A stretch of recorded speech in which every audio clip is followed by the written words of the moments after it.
Inayos ng lolo ko ang mga damit ng aking ina. Dinurog niya ang 1,000 paru-paro para gawing putik at ipinahid sa kanyang katawan. Umaasa siyang magkakaroon nito ng balat na kasing kinis ng yelo at butong kasing tigas ng jade. Para makapag-asawa sa isang marangyang pamilya. Pagkalipas ng 49 na araw, ang katawan ng aking ina ay naglabas nga ng sunod-sunod na nakakaakit na bango. Tulad ng inaasahan, napansin siya ng isang binatang mula sa isang napakayamang pamilya. Ngunit sa hindi inaasahan, isang araw bago ang kanyang kasal, nagpunta ang aking ina sa ilog para magayos. At doon siya natipuhan ng naglalakbay na haring dragon. Bago pa man siya makakilos, sa pilitan na siyang dinala pabalik sa palasyo ng dragon. Hayop ka, bitiwan mo ako. Ngunit nagbingi-bingihan lang ang haring dragon. At sa pilitan siyang inangkin. Sino ang mag-aakala na wala pang kalahating buwan? Ay umbok na agad ang tiyan ng aking ina. Nang malaman ito, labis na natuwa ang haring dragon. Agad siyang naghanda ng malaking silosalo sa palasyo ng dragon. Lihim na natuwa ang aking ina sa pagdadalang tao niya sa isang anak na dragon. Dahil dito, magiging marangal siya at magkakaroon ng karangyan dahil sa kanyang anak. Ngunit sa sumunod na sandali, narinig niya ang malamig na boses ng haring dragon. Kapag naipanganak na ang batang dragon, lalamunin ko siya ng buhay. Gagamitin ko ang kanyang tunay na dugo ng dragon, upang madagdagan ng 100 taon ang aking kapangyarihan. Nais lang ng aking ina na iligtas ako. Sa araw ng kanyang panganganak, ginamit niya ang kanyang huling lakas para tumakas mula sa palasyo ng dragon sa ilog Wanghi. Nagkataong nakasalubong niya ang isang berdeng ahas na sugatan dahil nabigo ito sa kanyang pagsubok. Nanginginig na ipinagkatiwala ng aking ina ang kasisilang pa lang na ako sa ahas. At nanghihinang nakiusap. Nakikiusap ako sa'yo, pakiusap, protektahan mo ang anak ko. Isa siyang anak ng dragon. Taglay niya ang tunay na dugo ng dragon. Sa hinaharap, tiyak na masusuklian niya ang kabutihan mo. Hindi pa man natatapos magsalita, naubusan na ng lakas ang aking ina. Tinangay siya ng malakas na agos ng ilog Wanghi at hindi na muling nakita. Ngunit sa hindi inaasahan, sa sumunod na sandali, inilabas ng sugatang berdeng ahas ang dila nito. Nag-anyong isang babaeng may kaakit-akit na tindig at nakasuot ng berdeng damit. Maingat niya akong kinarga sa kanyang mga bisig. Sige na nga, ako si Liu Guanning. Mula ngayon, ako na ang iyong magiging master. Nang gabing iyon, ipinahayag niya sa buong mundo na ako ay isang anak ng dragon. Ayon sa alamat, ang pagkakaroon ng aura ng dragon sa iyong tabi ay magdadala ng mabilis na tagumpay. Ang mga manliligaw ay parang mga lobong nakaamoy ng karne.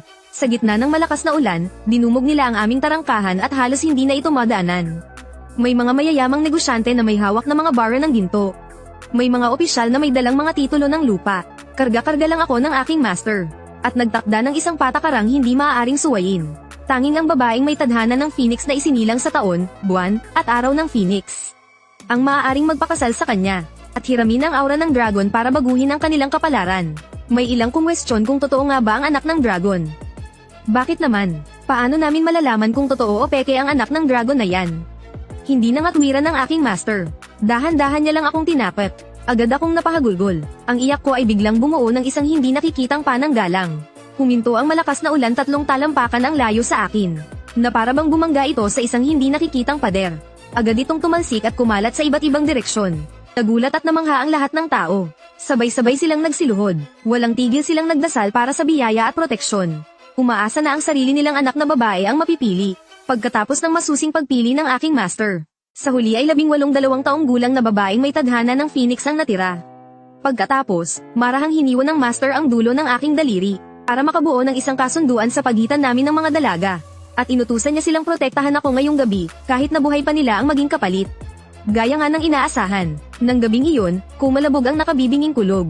Bumuhos ang isang malakas na ulan na minsan lang mangyari sa loob ng 100 taon. Ang tubig ng Yellow River ay parang isang nagwawalang mabangis na halimaw. At paulit-ulit nitong sinasalpok ang mga pampang ng ilog. Sa lakas nito, nayanig maging ang lupa. At kasabay ng ihip ng hangin ay maririnig ang nakapangingilabot na tanggal ng isang dragon. Iyon ang Dragon King, sinusundan ng mahinang aura ng dragon para hanapin ako. Mabuti na lang, mayroon akong proteksyon mula sa aura ng 18 dalagang phoenix. Hindi ako nakatulog hanggang sa mag-umaga. Kinaumagahan, agad na pinauwi ng aking guro ang mga dalaga. At mahigpit na binalaan ang kanilang mga pamilya. Mula ngayon, ang mga batang ito ay tiyak na magiging matagumpay sa iba't ibang larangan. At ang inyong mga pamilya ay uunlad at yayaman din. Pero ang swerteng ito ay magtatagal lamang ng 18 taon. Pagkalipas ng 18 taon, isa sa inyo ay dapat magpakasal sa aking disipulo. Kapag sinuwi nyo ito, mawawala ang lahat ng inyong swerte. At mapapasailalim kayo sa matinding kapahamakan. At nagkatotoo nga ang sinabi ng aking guro. Ang 18 dalagang nakipagkasundo, yung pinakamabilis na sinwerte sa kanila, ay nakapulot lang ng isang lottery ticket habang pauwi galing sa eskwela. At diretsyong nanalo ng 500 milyon. Ang dating simpleng pamilya lang na may regular na sahod, ay naging isa sa mga pinakamayayamang pamilya sa isang iglap lang. Yung pinakahuli namang sinwerte, ay nakatanggap din ng abiso pagkalipas ng 3 buwan na ay demolish ang kanilang lumang bahay. Ang bayad sa demolisyon ay aabot sa 8 figura. Ang 18 pamilya, ay pawang yumaman sa isang gabi at nagdala ng karangalan sa kanilang buong angkan. Pero walang bahid ng kasiyahan sa mukha ng aking guro, hanggang sa araw ng aking ika-8 kaarawan. Ang dating payapang kalangitan, ay bigla na lang binalot ng maitim na ulap ng walang anumang babala. Ang mga wind chime na nakasabit sa bakuran ay walang tigil sa marahas na pag-alog. Shubay, halika rito, bilis. Nang makita ito, biglang nag-iba ang ekspresyon ng aking guro. Bakas sa boses niya ang matinding pag-aalala, na ngayon ko lang narinig. Mamayang hating gabi, ikaw ay magiging ganap ng 8 taong gulang. Magsisimula ng magising ang iyong tunay na dugong dragon. Hindi na may tatago pa ang enerhiya ng dragon. Sa loob ng 8 taon na iyon, ginamit ko ang sarili kong kapangyarihan bilang gabay, upang mapanatili ang balanse sa pagitan ng enerhiya ng Phoenix at ng enerhiya ng dragon. Sa ngayon, hindi ko na kaya. Kailangan kong magkulong at matulog ng mahimbing kaagad. Sa landas na tatahakin mo mula ngayon. Hindi na kita mapoprotektahan pa. Kailangan mong lockerin ito ng mag-isa. Sa susunod na 10 taon, kailangan mong sundan ang address na ito. Bawat taon, manirahan ka sa bahay ng isang babaeng Phoenix. Makisama ka sa kanila sa araw-araw. Ang pinaghalong aura ninyo ang lilito sa pandaman ng Haring Dragon. Para hindi niya matukoy ang eksaktong kinaroroonan mo. Ang salamin na ito ay hindi lang para magpanggap. Ito rin ay isang bagay na nilikha mula sa aking sariling esensya para selyuhan ang iyong mga mata. Kaya nitong itago ng husto ang hiwaga sa loob ng iyong paningin. Kailangan mong magkunwaring bulag. Hinding-hindi mo dapat hayaan ang kahit na sino, lalo na ang 18 pamilyang iyon, na masilayan ng kababalaghan sa iyong mga mata. Sa sandaling kumalat ang aura ng dragon, agad kang hahanapin ng Haring Dragon. At sa oras na iyon, walang sino man ang makakaprotekta sa iyo. Pagkatapos niyang magsalita, ang kanyang anyo ay unti-unting naglaho, hanggang sa tuluyan siyang naging usok na naglaho sa dilim ng gabi. Kinabukasan, isinuot ko ang salamin, at mahigpit na hinawakan sa aking palad ang 10 pirasong kahoy na may nakaukit na address ng mga babaeng Phoenix.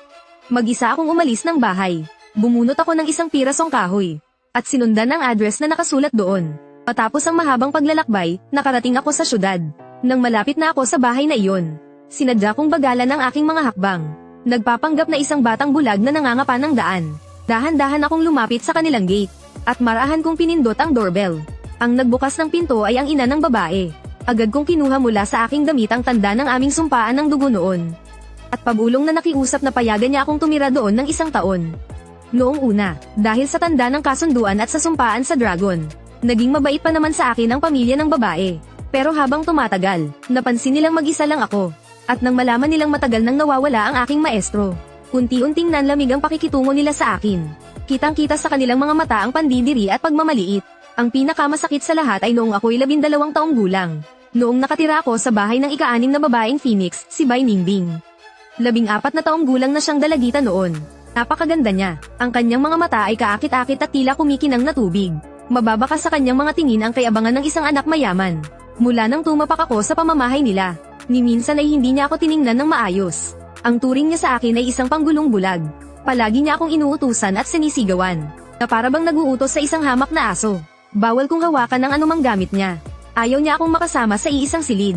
At araw-araw, pinipilit niya akong lumuhod para hugasan at masahihin ang kanyang mga paa. Minsan, medyo nabagalan ako sa pagkilos. Bigla siyang nagwala sa galit. Bigla niyang hinawakan ang ulo ko. At marahas na idiniin sa palanggana. Pilit niyang ipinainom sa akin ang tubig na pinaghugasan ng mga paa niya. Nagpumiglas ako ng todo, kaya tinadyakan niya ang palanggana. At ang mabaho at maruming tubig ay bumuhos sa aking ulo. Basang-basa ang buo kong katawan. Noong araw na umalis ako pagkatapos ng 1 taon, kahahakbang ko palang palabas ng kanilang tarangkahan, ay agad siyang nagpaputok. Ang ningning at ingay na pumuno sa kalangitan, ay parang libu-libong karayom na isinawsaw sa yelo, na walang awang tumusok sa puso ko. Sa sandaling iyon, puno ng galit, puot, at sama ng loob ang aking dibdib. At ang ganitong buhay ng pakikitira sa iba, ay lumipas sa loob ng maraming taon. Pero kailanman ay hindi ko pinabayaan ang aking sarili. Sa mga taong iyon, hindi ko lang lubusang natutunan ang lahat ng itinuro sa akin ng aking maestro. Kundi nagising din ang natutulog na dugo ng dragon sa aking katawan. Paulit-ulit lang nabilin sa akin ng maestro, na hindi ako pwedeng magpakita ng kahit kititing na kapangyarihan. Dahil kung hindi, ang haring dragon na gustong lamunin ang aking dugong dragon, ay tiyak na agad akong mahahanap. Mayroon akong pambihirang kapangyarihan, pero kailangan kong magpanggap na isang bulag na kayang apihin ng kahit sino. Ang bigat sa dibdib at pagtitimping ito, ay nagpahirap sa akin sa loob ng 10 taon.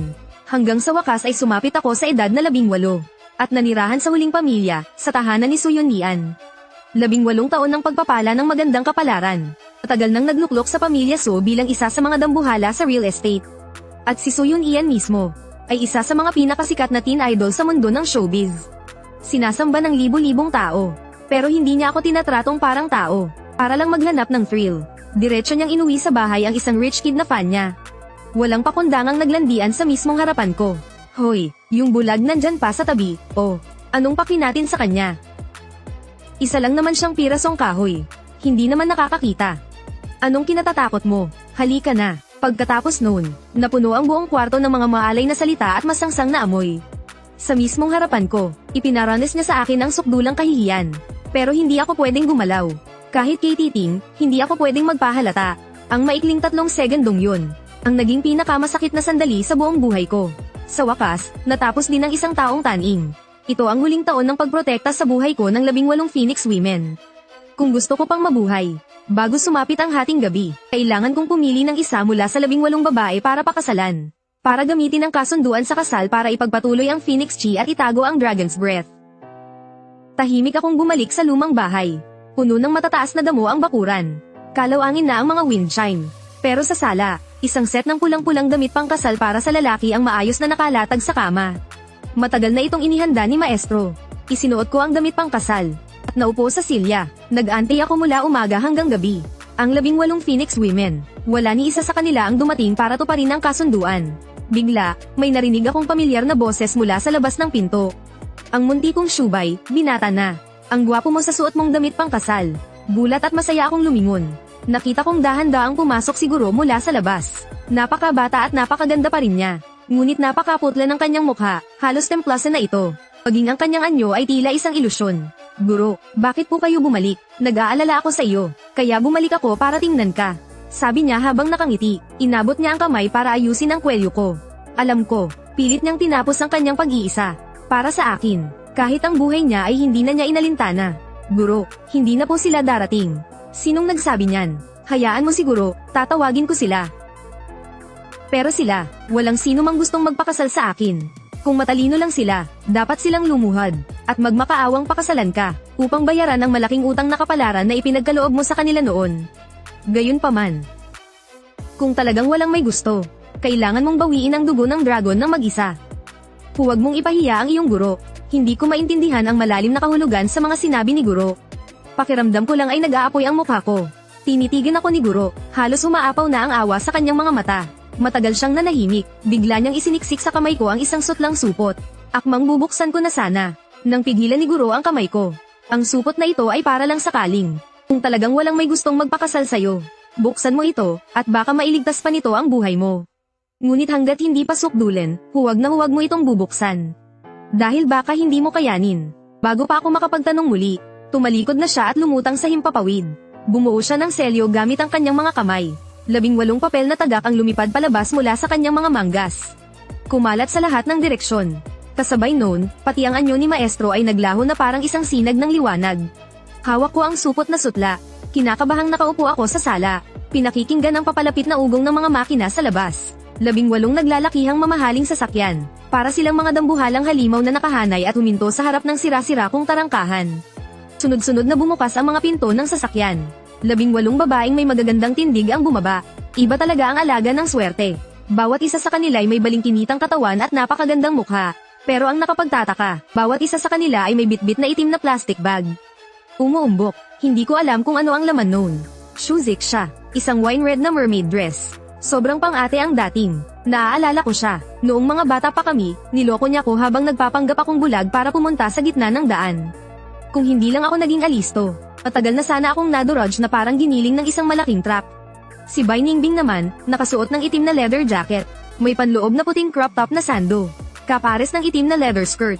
Nakangisi siya, para siyang manonood lang ng palabas. Pero hindi ko makakalimutan ang mga araw na pinilit niya akong hugasan ang mga paa niya at masahihin siya. Si Su Yunyan, nakasuot ng asul na gown na parang pang maharlika.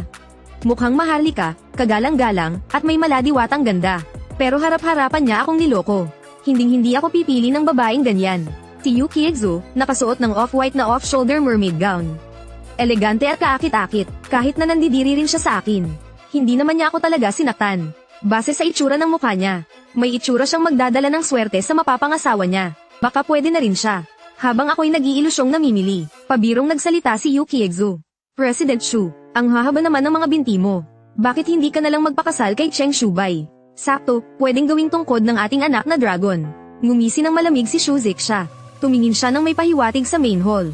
Magaganda pa naman ang mga mata mo. Sa tingin ko, bagay na bagay gamitin para maging gabay ng bulag na yan. Parang dinadaganan ako ng matinding kahihiyan. Ang mga Phoenix women na ito, lahat sila'y mukhang mararangal.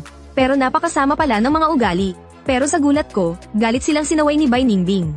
Tama na, wala na ba kayong mga konsensya? Dahil sa dugo niyang dragon. Kaya natin narating kung nasaan man tayo ngayon. Paano niyo nasasabi yan tungkol sa kanya?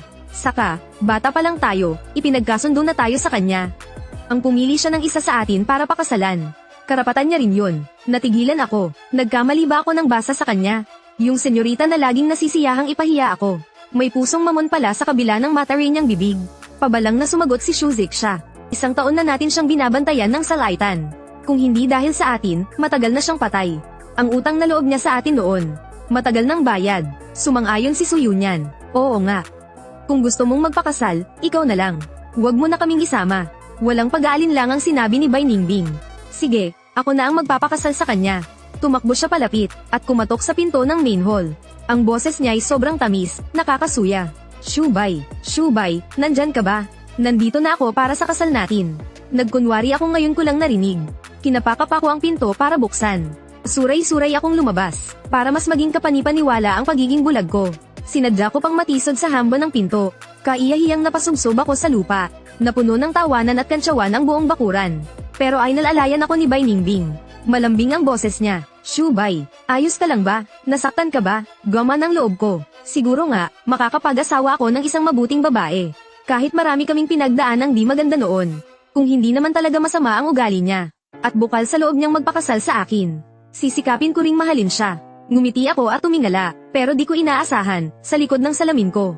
Nakita ko ang napakasamang ngiti sa kanyang mukha, habang sinasabi niya sa malambing na boses. Shubay, handa akong pakasalan ka. Kasabay noon ay nagsusuot siya ng guwantes. At mula sa maliit na kahon sa kanyang likuran, kumuha siya ng isang patay na palaka na puno ng nana. Inilapit niya ito sa mukha ko. Eto, Shubay, halikan mo ako. Isang halik lang at kumpleto na ang ating seremonya. Biglang umugang ang utak ko. Biglang tumahimik ang buong paligid. Isang nakakabinging katahimikan. Tumingin ako sa paligid. Lahat ng mga babaeng fang ay mukhang aliw na aliw sa panonood. Wala ni isang nagsalita para balaan ako. Napatingin ako kay Yu Kiexu. Tahimik lang din siyang umatras sa likod ng mga tao. At malamig na nanood mula sa malayo. Nagkunwari akong walang napansin. Inunat ko ang leeg ko at dahan-daang lumapit. Napigil pa nga ni Bai Ningbing ang kanyang hininga. At puno ng pananabik niyang itinapat ang palaka sa bibig ko. Nang malapit nang dumampi ang mga labi ko sa palaka. Walang kaingay-ingay akong nagpakawala ng purong enerhiya ng dragon mula sa dulo ng aking daliri. Na pumasok sa katawan ng palaka. Agad na nabuhay ang patay na palaka. Ibinuka nito ang malaking bibig at naglabas ng kakaibang sigaw. At pagkatapos ay nagpumiglas ito at sumugod sa mukha ni Bai Ningbing. Sumigaw si Bai Ningbing at umiwas. Nalaglag sa lupa ang palaka. Patalon-talon itong tumakas papasok sa damuhan. Nagkunwari akong nataranta. Anong ingay yon? Ningbing, bakit parang may narinig akong kokak ng palaka? Nanginginig pa rin sa takot si Bai Ningbing. Wala yon. Daga lang yon. Matagal na kasing walang nakatira sa sira-sira mong bakuran. Kaya may daga. Bigla kong hinawakan ang pulso niya. At ngumiti. Ayos lang. Ipagpatuloy na natin ang seremonya.